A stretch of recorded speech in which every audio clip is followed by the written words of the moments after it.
All right, welcome back. If you didn't know, it is Food Allergy Awareness Week, and we are being joined today by Dr. Alice Hoyt of the Hoyt Institute of Food Allergy to talk about awareness. I think this is really important.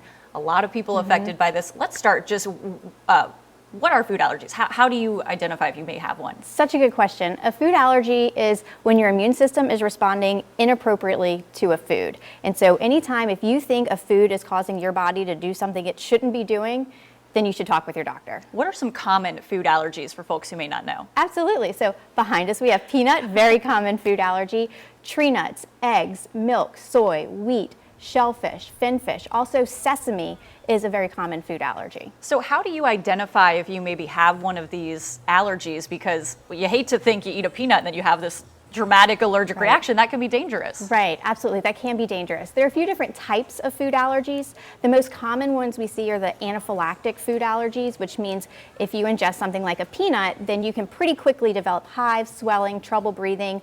Ultimately, these types of food allergies can be fatal, which is why it is so important that you know what food is safe for you and what food is not safe for you. But there are some other ones that cause inflammation of our throats that is not anaphylactic. There are some that cause just GI symptoms, not anaphylactic, but still cause really, really bad symptoms. So if you have a food that you think is causing you or your child problems, get in with your doctor and see an allergist. And that was something I was going to ask you, because I think we so often think of identifying these allergies when we're young. I was telling you during the commercial break, my best friend has an egg allergy. She didn't realize it till she was in college. She's like, I wish I would have known years ago. I've been sick all the time.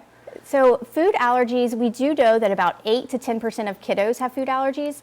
But a study came out just a few years ago that showed that 19% of US adults think they have a food allergy, but 10% of adults actually do have symptoms consistent with food allergy. So this is no longer just a problem of our little kids.